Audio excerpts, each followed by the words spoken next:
Dan poin saya yang terakhir adalah untuk mengulangi lagi bahwa posisi kami sangat jelas di sini. Kami berada di sisinya guru honorer yang merasa kami juga setuju dengan mereka bahwa guru honorer di sekolah induk yang lolos passing grade harus diprioritaskan untuk mendapat posisi itu dan juga tidak harus mengambil tes lagi.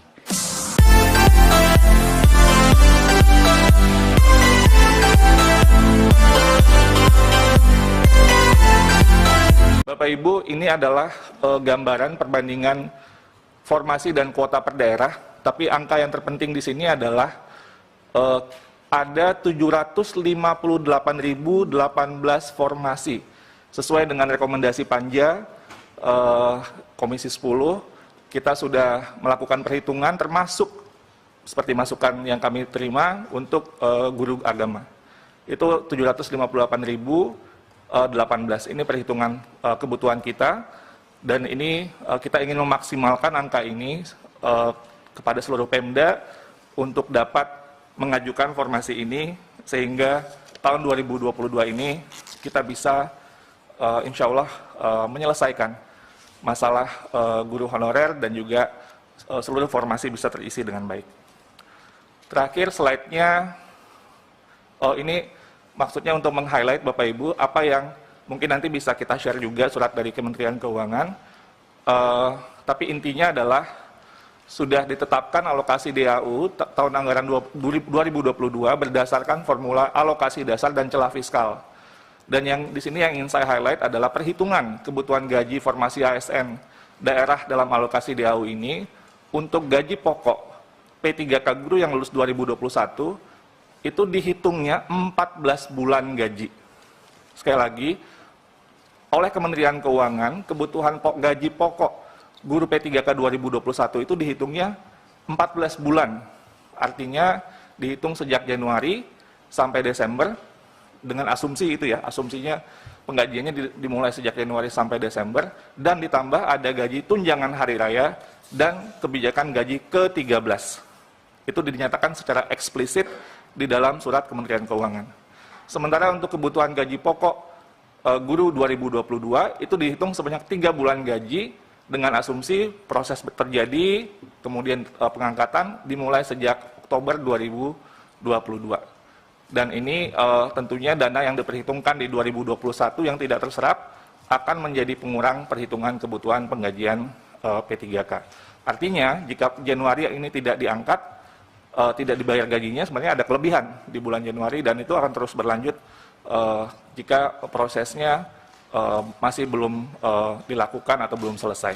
Jadi anggaran yang dialokasikan sebenarnya ini cukup besar untuk 14 bulan gaji untuk 2021 dan 3 bulan gaji untuk guru yang nantinya diangkat atau lolos di 2022, seleksi 2022.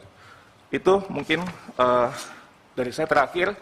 Ini hanya ingin menyampaikan kepada Bapak Ibu Komisi 10 bahwa rekomendasi Panja ini sudah kita tindak lanjuti, misalnya melanjutkan seleksi 1 juta guru P3K yang sebelumnya mungkin dikhawatirkan akan berhenti saja, tapi kita ingin memaksimalkan, mudah-mudahan dengan Permenpan baru nanti kita bisa lebih besar lagi.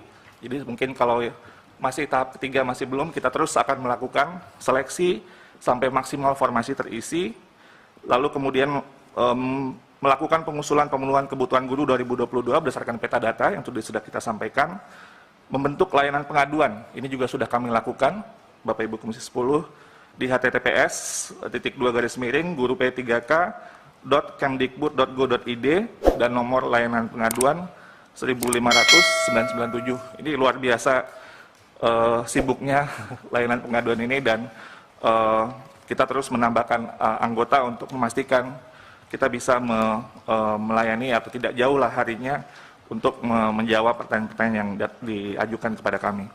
Sosialisasi kepada pemerintah daerah untuk pemenuhan kebutuhan guru terus kita lakukan, termasuk rakor yang akan kita lakukan besok dengan Kemdagri dan semua anggota Panselnas, Kemenkeu.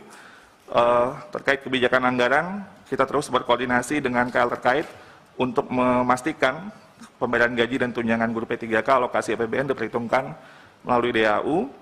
Terkait dengan kebijakan formasi afirmasi seleksi untuk guru-guru PJOK, kesenian, bahasa daerah, dan TK, memberikan kesempatan yang sama afirmasi guru honorer penyandang disabilitas untuk dapat mengikuti ASN P3K, dan afirmasi nilai guru di atas 35 tahun ke atas dan 50 tahun ke atas. Mungkin itu dulu, Mas Menteri, saya kembalikan ke Mas Menteri. Assalamualaikum warahmatullahi wabarakatuh. Terima kasih Mas Iwan, dan apresiasi saya Mas Iwan ini mengerjakan program P3K ini paralel dengan program guru penggerak, paralel dengan revitalisasi PPG program kita, semuanya di saat yang sama. Jadi saya ingin ucapkan apresiasi yang luar biasa untuk bisa mencapai sampai 300.000 Mas Iwan yang menjadi P3K. Jadi poinnya Bapak Ibu, kami menginginkan bantuan dari Komisi 10 untuk mengkomunikasikan ini kepada masyarakat, terutama yang isu formasi. Kalau semua Pemda telah mengajukan formasi yang kita inginkan sesuai dengan target kita, kita tidak akan ada yang namanya lolos passing grade tapi tidak mendapatkan formasi. Pasti semua yang lolos passing grade langsung menjadi P3K. Dan sekarang sudah sangat jelas surat dari Kementerian Keuangan sudah keluar bahwa uang anggaran untuk guru P3K itu sudah dikunci. Sudah dikunci, artinya tidak bisa digunakan untuk hal-hal lain, hanya untuk itu. Hanya untuk P3K.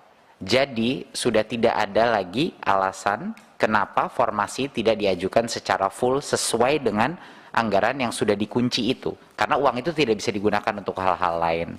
Jadi mohon Bapak Ibu dalam sosialisasi ke masyarakat dan juga ke masing-masing Pemda ini bisa ditekankan, itu akan sangat membantu konstituen Bapak Ibu di masing-masing dapil.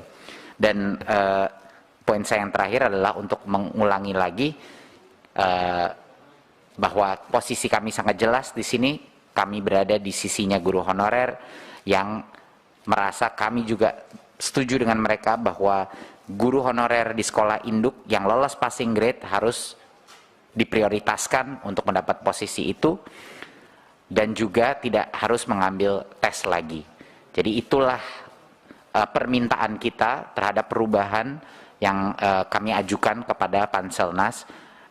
Saya harap ini bisa ada titik temunya dan bisa kita memberikan keadilan bagi guru-guru yang sudah lolos passing grade